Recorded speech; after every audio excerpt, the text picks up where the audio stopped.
اعوذ باللہ من الشیطان الرجیم بسم اللہ الرحمن الرحیم۔ السلام علیکم ورحمۃ اللہ وبرکاتہ۔ آپ کا ہوسٹ اینڈ دوست ڈاکٹر محمد طیب آپ کی خدمت میں حاضر ہے۔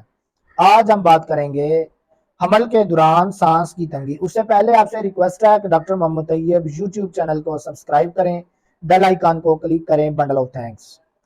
مختلف وجوہات سے دوران حمل سانس کی تنگی ہو سکتی ہے۔ آخری دنوں میں جب پیٹ بہت بڑھ جاتا ہے تو اس سے ڈایافرام پر دباؤ آتا ہے اور سانس کی تنگی پیدا ہو جاتی ہے۔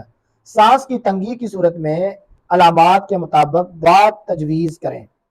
ٹریٹمنٹ: مریض کو کھلی ہوادار جگہ پر رکھیں، گھٹن زدہ ماحول سے بچائیں، ایسی جگہ فراہم کریں جہاں آکسیجن وافر میسر آ سکے۔ ایلوپیتھک میڈیسن میں وینٹولین گولیاں ہیں، ماریکس گولیاں ہیں، امائنوفائلین گولیاں اینڈ انجیکشن۔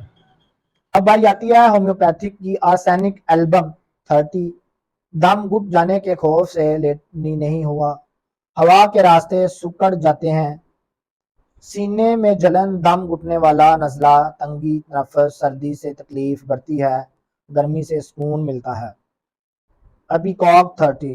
تنگی تنفس، سینے میں مسلسل گھٹن، ہر سال تنگی تنفس کے دورے آتے ہیں، دم گھٹنے والی کھانسی، متلی اور گھٹن کا احساس۔